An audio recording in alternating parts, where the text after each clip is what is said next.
गृह मंत्रालय चिठी आमर हस्तगत होती निकट अतीत ओडिशा रे जो विपर्य आसिला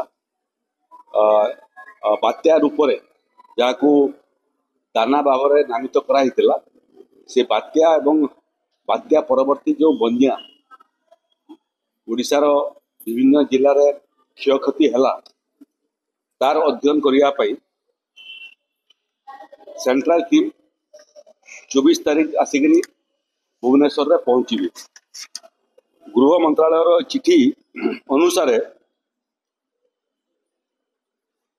श्री पीके राय जॉइंट सेक्रेटरी गृह मंत्रालय दिल्ली तांको नेतृत्व में 7 जणिया इंटर मिनिस्ट्रियल सेंट्रल टीम आसी भुवनेश्वर में 24 तारीख दिन पहुंचे। नवेम्बर 27 तारीख पर्यंत से माने ओडिशा रे रहिबी एवं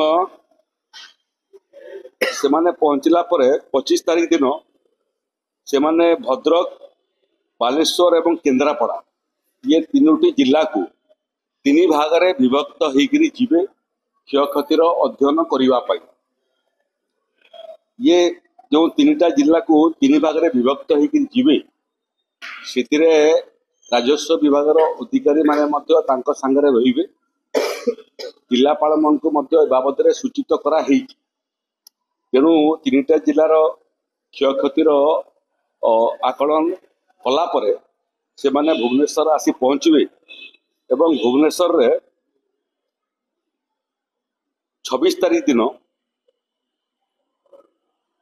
ओडिशार मुख्य शासन सचिवंकर नेतृत्व रे ओडिशार राजस्व विभाग एवं अन्य विभागर अधिकारी मानक संगरे वार्तालाप करिवे एवं क्षयक्षतिर संपूर्ण विवरणी से माने अधिकारी मानक ठारू ग्रहण करिवे।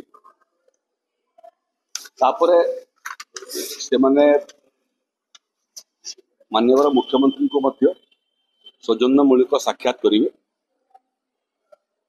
एवं क्षयक्षतिर संपूर्ण आकलन एवं चर्चा आलोचना पर संपूर्ण रिपोर्ट देकी से माने दिल्ली 27 तारीख दिन प्रत्यावर्तन करिवे एवं परवर्ती अवस्था रे ओडिशार क्षयक्षतिर रिपोर्ट रो आधार रे एवं तांकर अध्ययन रो आधार रे जो क्षतिपूरण राशि राजकोषरु आमे देइछु तार भरणा आगामी दिन रे हबो।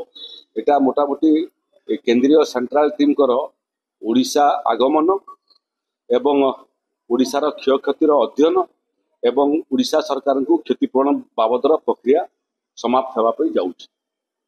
यार सांगरे सांगरे मु आपण मान को इटा उल्लेख करने चाहे जे ये क्षयक्षतिर बाहर मध्य आमे केंद्रीय सहायता एवं केंद्रीय सहयोग लोड़बू जे प्रत्येक वर्ष मोटामोटी ओडिशा प्राकृतिक विपर्यर शिकार होची।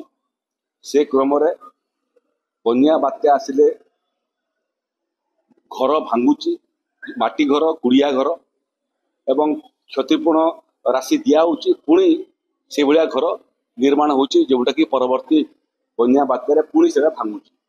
तेणु यार स्थायी समाधान करने जो जो प्रकार क्षयक्षति होची मूलतः घर भंगा क्षयक्षति एवं विभिन्न सरकारी जो भित्तिभूमि विभिन्न विभाग मूलतः शक्ति विभाग भित्तिभूमि जो भली भाव में क्षयक्षति होची तार स्थायी समाधान करने ओडिशा सरकार प्रयास करुचंती। ए बाबद रे विशेषज्ञ मानक संगे आमे कथबार्ता करूछु। यार मध्य केते परिमाण रो अर्थ राशि रो आवश्यकता पड़िबो तार आकलन हला परे आमे केंद्र सरकार मध्य सहायता लोड़िबू जे ए सबु भित्तिभूमि एवं माटी घर ताकू पक्का घर रे रूपांतरित करने एवं शक्ति विभाग जो तार सबु जमी उपरे जाइछि ताकू जदि जमी तले व्यवस्था हो पारिबो ताले प्रत्येक वर्ष ए भलिया शक्ति विभाग मध्य क्षति को आमे कमई पारिबा। तेणु तार परवर्ती अवस्था ओडिशा सरकार बन्या एवं बात्यार जो क्षयक्षति से क्षयक्षति को कमेवा से क्षयक्षति को रोकिया ତାଙ୍କର ଚୂଡ଼ାନ୍ତ ରିପୋର୍ଟ ପ୍ରସ୍ତୁତ କରୁଛନ୍ତି। ସେ ରିପୋର୍ଟ ମଧ୍ୟ ଆମେ କେନ୍ଦ୍ର ସରକାର ପାଖକୁ ପଠେଇବୁ ଏବଂ ବନ୍ୟା ବାତ୍ୟାର କ୍ଷୟକ୍ଷତିର ସ୍ଥାୟୀ ସମାଧାନ କରିବା ପାଇଁ ଓଡ଼ିଶା ସରକାର ଉଦ୍ୟମ କରିବେ।